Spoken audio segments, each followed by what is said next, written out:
Issue Dragnet.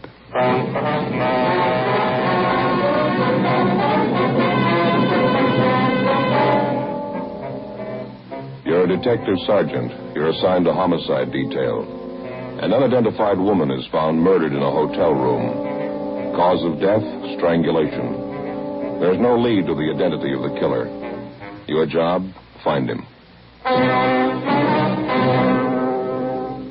The latest Fatima sales report shows thousands and thousands of king-size cigarette smokers are switching to Fatima. For the month of October, coast-to-coast actual figures show Fatima sales are up 110%, or more than double. Fatima, best of all king-size cigarettes.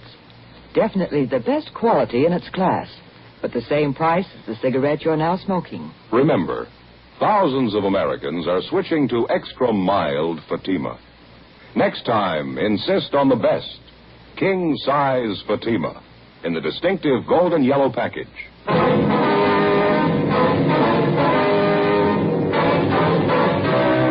Dragnet, the documented drama of an actual crime. For the next 30 minutes, in cooperation with the Los Angeles Police Department, you will travel step by step on the side of the law through an actual case transcribed from official police files. From beginning to end, from crime to punishment, Dragnet is the story of your police force in action.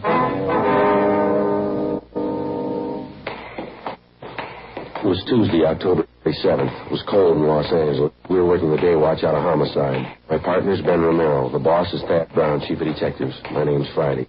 It was 1:35 p.m. when we got to the old Central Jail building, 3rd floor, the crime lab. How you doing, Lee? Hi, Ben. Joe? How's it going? Did you check the stuff yet? Yeah, most of it. Come on back here. Okay. Well, this is all of it. Did you find anything we can get a lead out of? Nothing too good, no. I don't think you could identify it from what we've got here. The morgue post the body yet? Yeah, just this morning. How about fingerprints, Lee? They find any in that hotel room? No found prints, no. Dead end there. What about the woman's purse? Did it show anything? No chance. You can see the fabric here. Won't take a print. Yeah. Contents of the purse here, usual stuff. Mm-hmm. Comb, lipstick, keychain, 1 key on it, half pack of chewing gum, coin purse, a dime, 2 nickels in it. That's all of it. Yeah.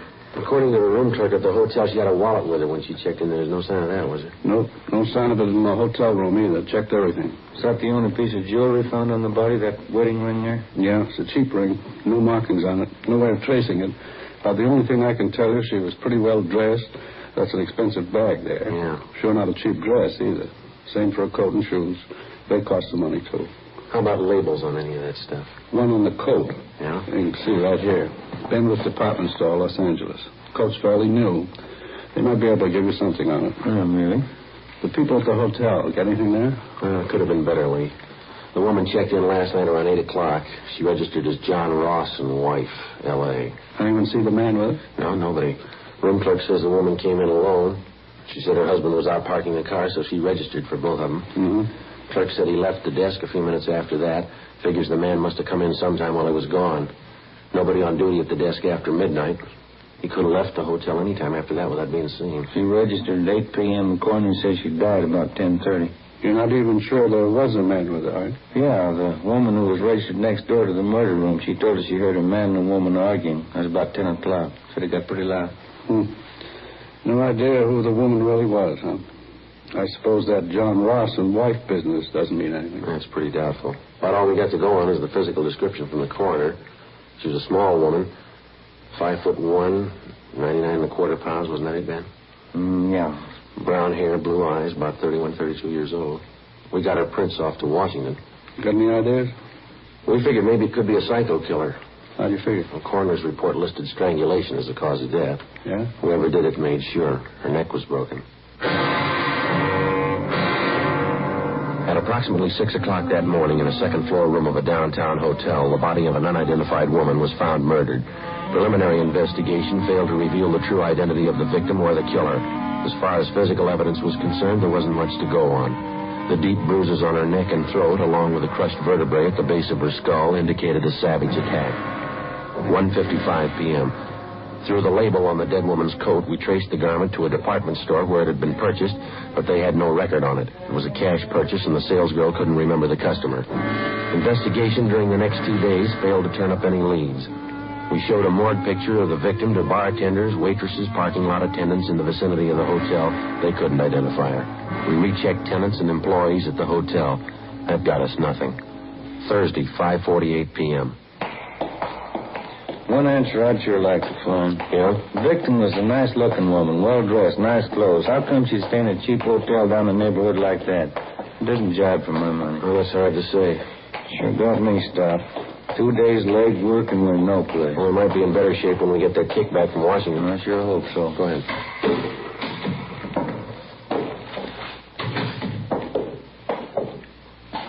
Hey, excuse me? Well, yes, sir. Can we help you? Well, no, I don't know. Guess that all depends. I'm waiting for a couple of detectives here. Now, who is it you wanted to see? A couple of detectives. Who are they? Well, it's pretty confidential, you know. I have to talk to them. Told me to see Friday and Romero. Ben Friday and Joe Romero, detectives handling the case. Yes, sir. I'm Joe Friday. This is my partner, Ben Romero. We're handling the case. What do you want to see us about? They said you were working on that murder case? That woman they found in the hotel? Yes, sir. That's right. That's so? I see your badges. Yes, sir. Here's our identification. Mm-hmm. Read about that murder in the paper, you know. You better come over here. Yeah? You're going to thank me for this. I got all you want to know about that murder. You mind telling us your name, sir? I don't mind. Al P. Morgan. I was a good friend of hers, you know. I used to work with her. You mean the dead woman? It's the same one. I never forget her face, Maud McLeod. Saw that picture in the paper and I said to myself, there's old Maud. You're pretty sure of that, are you, Mr. Morgan? Sure, I'm sure. Maud McLeod. Used to work together in the circus. Maud was a bareback girl, you know, best in the country, a real trooper. What makes you so sure it's the same woman, Mr. Morgan? When was the last time you saw this friend of yours, this Maud McLeod? Well, I used to see her all the time. Worked the old cells floater together. Got a photo of her. Do you mind if we take a look at it, sir? That's why I came down here. I want to help out. She's got to be identified. Let's see. Got it here somewhere. It's old Maud in her circus costume. Yeah, here it is. Take a look at that. That's Maud, ain't it? Well, I don't know, sir. Doesn't seem to be too much resemblance here. Is that right? Afraid you've made a mistake, Mr. Morgan. Thanks for your cooperation anyhow. Appreciate you coming in. Well, sure, it was Maud. I got it. Homicide Friday. Oh, yeah, Frank, uh-huh. Is that right? What'd it say? Huh? Yeah. Okay, fine. Well, we'll pick it up. Yeah, thanks. Anything? Communications. They got the kickback from Washington on the dead woman's fingerprints. Any luck? They got her identified. She worked at an aircraft plant during the war. Name's Doris Frazier. I can't help but think you fellows are missing a bet. I knew that dead woman. Well, she's already been identified, Mr. Morgan. We know who she is. Her name's Doris Frazier. That's so. Yes, sir, that's right. Well, what do you think of that? Old Maud. She went and changed her name.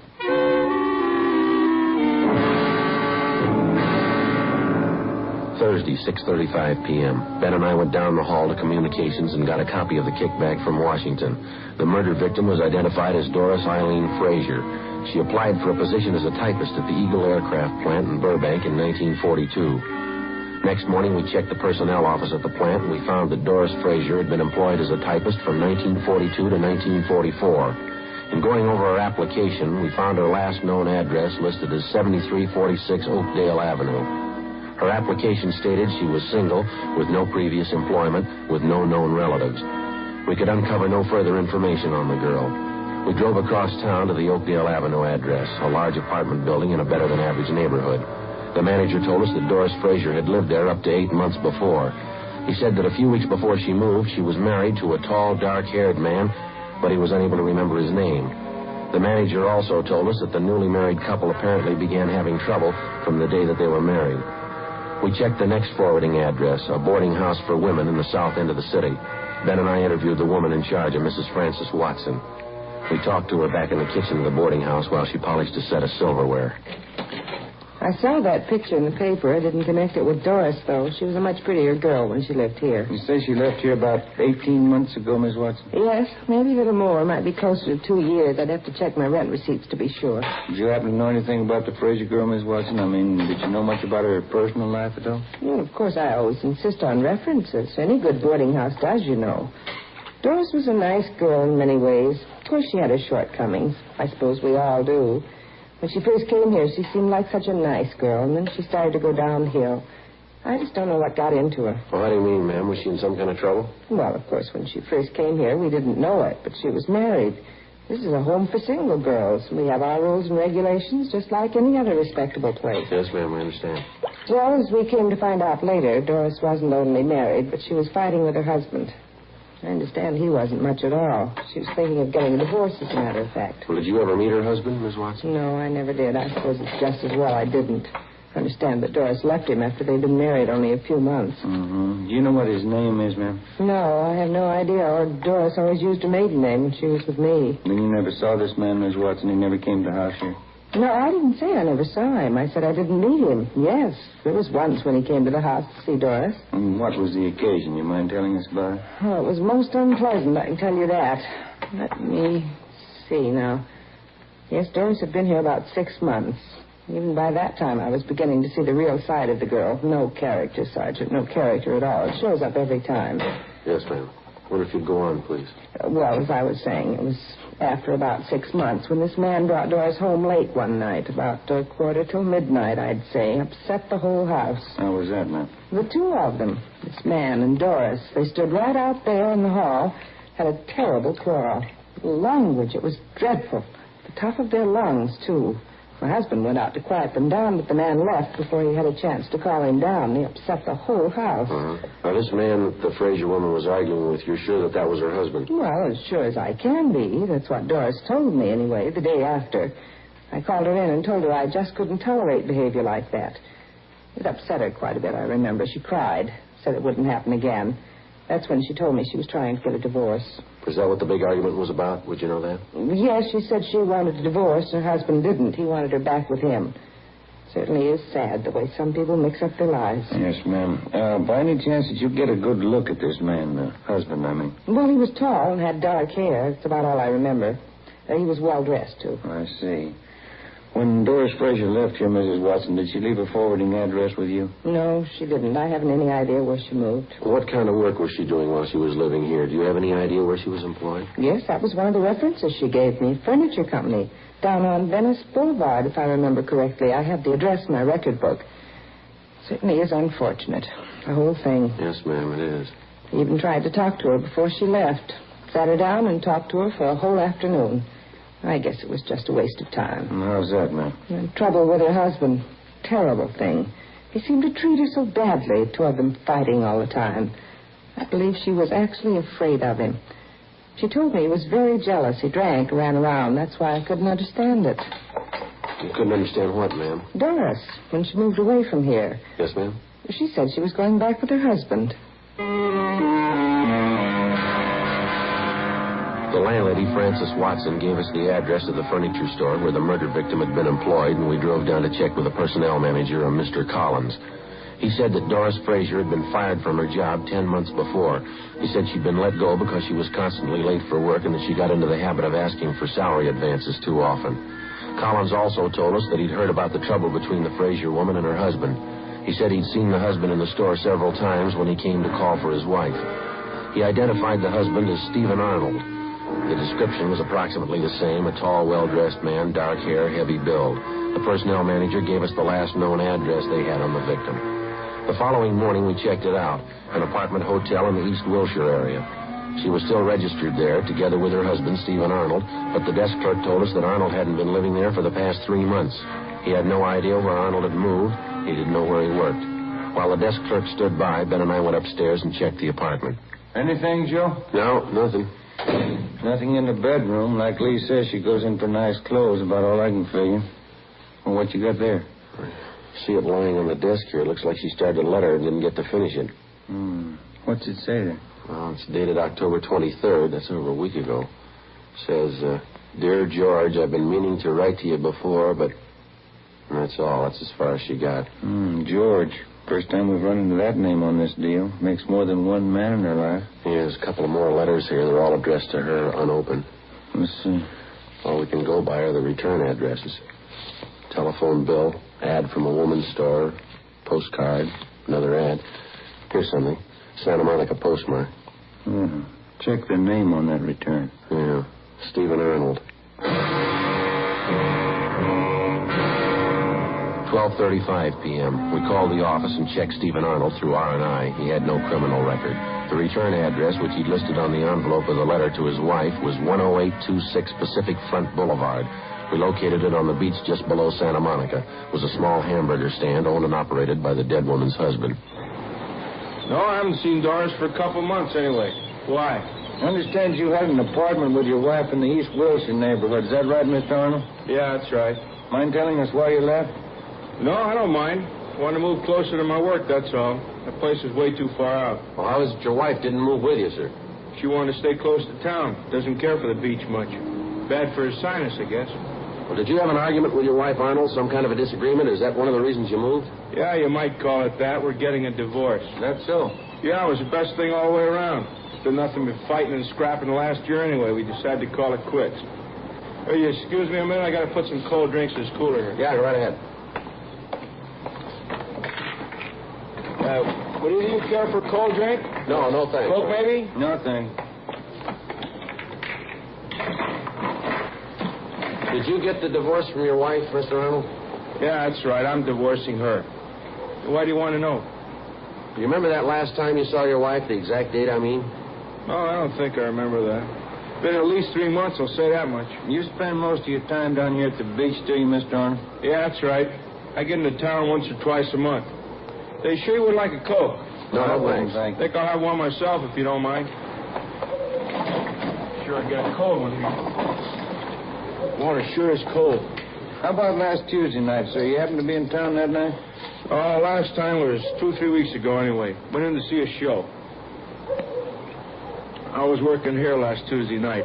Work every night except Monday. It's the only night I'm closed up. Is there anyone who can vouch for that? I don't think I get this. Why do you want to know? Well, is there anybody who can vouch for you? Well, sure. Half a dozen people anyway.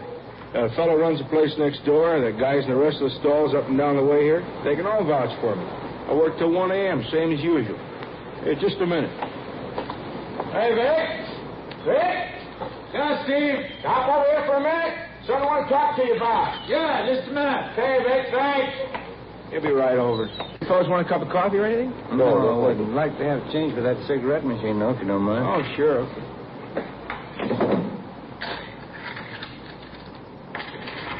There you are. Oh, thanks. Yes, Steve? Hey, these fellows are detectives, Vic. Guess about some kind of jam my wife got into. They want to know where I was last Tuesday night. Yeah? They want somebody to vouch for me. Sure. Did you see Mr. Arnold last Tuesday night? I was working next door. Steve was here all night.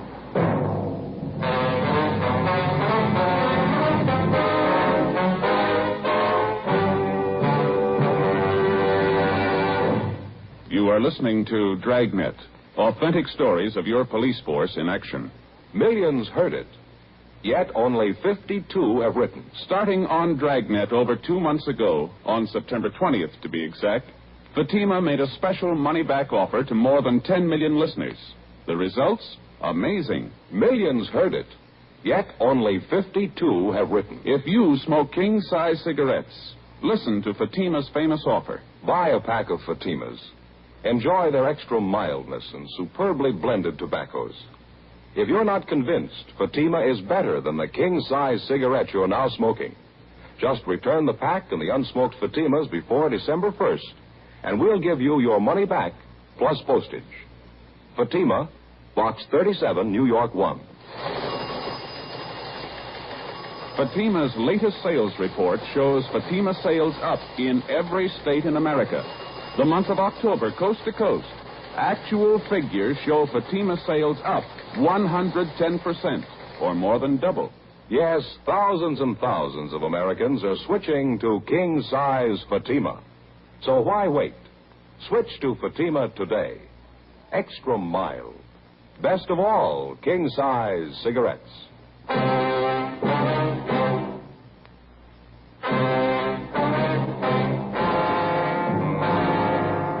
Saturday, October 31st, 2 p.m. Ben and I checked with a dozen different concession operators in the neighborhood of Stephen Arnold's eating place.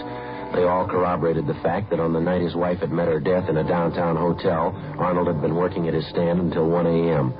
Despite all the previous indications that he might have been responsible for the murder of his wife, we had to eliminate him as a possible suspect. 2:20 p.m. On the way back into town, we stopped by the apartment hotel where Doris Frazier was living at the time of her murder. After checking further with the tenants and with the help in the building, we found out that the victim had been in the habit of eating most of her meals at restaurants in the immediate neighborhood. After some 2 hours of checking and running into 6 restaurants, we found a small coffee shop 4 blocks from the apartment building where one of the waitresses identified Doris Frazier's picture.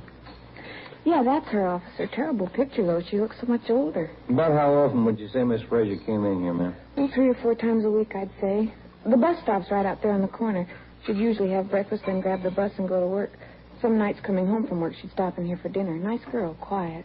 Did you get to know her at all, miss? I mean, did you happen to know any of her friends here in the neighborhood? No, as I say, she was a quiet person, not very talkative. Usually read while she was eating, book or magazine. Uh-huh. Did she ever come in here with anyone else? Do you know that? Yeah, quite a few times. She seemed to have a boyfriend. Of course, she was attractive, small, you know, but real cute looking. Mm-hmm. Do you happen to know any of these men? No, I'm sorry, I don't. Any one of them in particular she came in with very often? Oh, let's see. I think there was one. Blonde, good dresser, kind of tall, good looking. They usually came in together for breakfast. How long ago was this, miss? Do you recall? Oh, say up until a couple of weeks ago. I usually waited on him in the morning. That's how I happen to remember. I see. Did you ever happen to hear this man's name? Let me see. George, I think that was it, yeah. Uh-huh. Would you happen to know if he lives in the neighborhood? No, I'm sorry, I don't. Has this man been in here during the past week, do you know? Yes, he has. He came in for breakfast. What day was that? This morning. Before we left the coffee shop, we questioned the cashier who came up with the information that the man known as George usually left his car parked at the service station across the street. We left our card and asked the cashier to call us in case the suspect returned. At the service station, they also remembered the man known as George, but they told us he hadn't been in for the past month. They'd done some work on his car for him in the past, so they had a record of his license number. We called our DMV and found that the car was registered to a Carl Lucy in East Hollywood. 4:45 p.m. We drove out and interviewed Lucy at his home, but he came nowhere near the description of the suspect. He told us that he had purchased the car 6 weeks before from a man known as George Crane. He described Crane as tall, blonde, and well-dressed. From the bill of sale, we got Crane's address, a motel on East Manchester. The manager there told us that George Crane had moved a week before. He said that Crane had left no forwarding address, but he did remember where he worked. He was a driller in one of the oil fields down in Long Beach. We checked the oil company's personnel office downtown, but they were closed for the day. 6:18 p.m. We went back to the office and pulled the package on George Crane from R&I. Get anything, Lauren? Yeah, he's got a record. Here's the package here. Yeah. Nothing very heavy. Drunk charge 2 years ago. Another one last year. Disorderly conduct. Resisting arrest. That's about all. Let's see.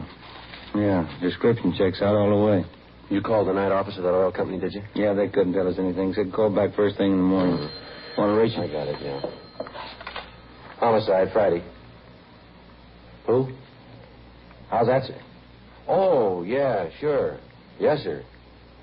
No, sir, I'm afraid not. Yeah, thanks anyway. You bet. Yeah, goodbye. Well, that does it. Who was it?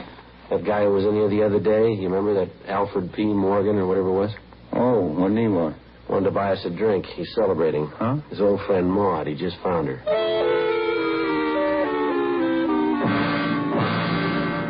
8 a.m. the next morning, we checked with the personnel department of the oil company's downtown offices. They told us that George Crane was employed as a driller, that he'd been working for the company for the past 5 years, and that he had a good employment record. They told us he was on the day shift and that he was scheduled to report for work on rig 619 at the Long Beach field at 8 o'clock that morning. Ben and I got in the car, drove down to Long Beach, where we located the murder suspect, George Crane, at work in the field. Doris Frazier? No, I'm sorry, Sergeant. I don't think I know anybody by that name. How about Doris Arnold, Mr. Crane? Would you know anybody by that name? Arnold? No, I'm afraid not. What's it all about? You own a car, do you, sir? Yeah, that's it right over there, that dark sedan. Yeah. Have you had it long? Oh, I've had it a couple of weeks. Last one I had was giving me a lot of trouble. Did you trade it in? No, I sold it to a private party. Fell out in Hollywood. You mind taking a look at this picture, Mr. Crane? Yeah. Doesn't look like anybody I know. Why, am I supposed to? We think you should, yes, sir. I don't think I follow you. Do you spend any time around the East Wilshire district, Crane? East Wilshire, you said? Yeah. No, I've probably been over there a couple of times. Not lately, though. How about the coffee shop on the corner of Gramercy and Marengo? You ever been in there? Not that I remember, no. Well, a waitress in that coffee shop and the cashier, too, they say they've got a pretty regular customer. He fits your description exactly. You sure you've never been in there? Well, I'm not positive. I wouldn't swear I never been in the place. What's the difference, anyway? Well, how about that service station across the street from the coffee shop? You ever park your car there? They ever do any work on it for you? Oh, say, I bet I know the place you're talking about. Yeah, I've been there quite a few times. Good station. They done some good jobs on the car for me. I remember it now. Well, then I guess you remember the coffee shop. Crane? Yeah, I think I do now. Right across the street from the station, that is? Yeah, that's right. Well, what do you want to know about it? When's the last time you were in there, Crane? Well, tell you the truth, I couldn't be sure. Well, we talked to a waitress in there yesterday. She said you were in that morning for breakfast. Do you remember that? He's way off the track on that one, I can tell you that. I wasn't near the place yesterday morning. Well, the cashier remembers you, too. She says you were in. How about it, Crane? Look, what difference does it make? What's this thing all about, anyway? You want to take another look at this picture? Well, I told you once, I don't know the woman. I never saw her before in my life. Why don't you give it some thought? Huh? I said, why don't you give it some thought? You remembered East Wilshire. You remembered the service station. You finally remembered the coffee shop. Maybe you can remember her if you I tell try. you, I don't know her. I never saw her in my... Look, let's go in the shed where we can hear each other, huh? All right.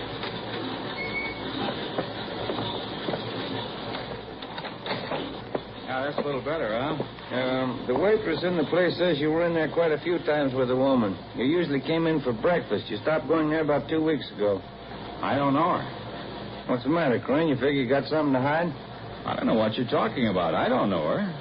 What do you figure she's got to do with me, anyway? We checked her apartment, mister. We found a letter she was writing to you. You about ready to tell us? What's a letter? That doesn't mean anything. Can't prove anything about a letter. What are you thinking, anyway? We think you're lying, Crane. We think you got a reason for it. What do you say? Doesn't prove anything. Maybe I knew her. That doesn't mean anything at all. We think it does. Yeah? We think you killed her. That the way it looks to you? That's the way it looks. I don't think you can prove it. We're going to try. Now, how about it? Will it go any easier for me if I admit it? That's not up to us. I don't know why I did it. What am I going to give for a reason? I don't know why I killed her. I wouldn't know, Crane. Didn't really have any reason. That sounds funny, doesn't it? No reason at all. I just killed her. What am I going to tell him? If I don't have a reason, how can I ask him to let me off easy? How can I ask him? I don't know, but they'll have an answer.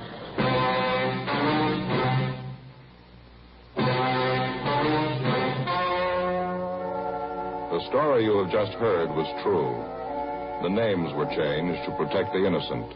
On February 8th, trial was held in Superior Court, Department 92, City and County of Los Angeles, State of California. In a moment, the results of that trial. And now, here's our star, Jack Webb. Thank you.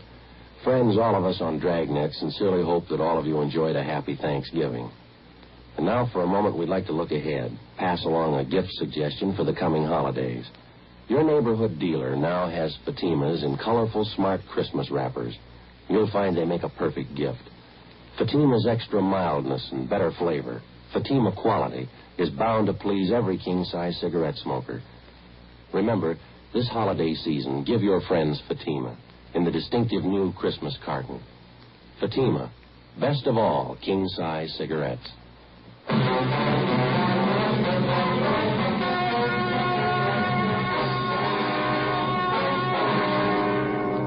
George Martin Crane was tried and convicted in Superior Court of murder in the first degree.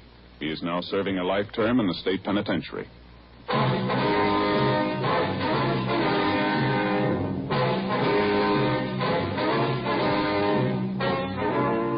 You have just heard Dragnet, a series of authentic cases from official files. Technical advice comes from the Office of Chief of Police W.H. Parker, Los Angeles Police Department. Fatima Cigarettes, best of all king-size cigarettes, has brought you Dragnet, transcribed from Los Angeles.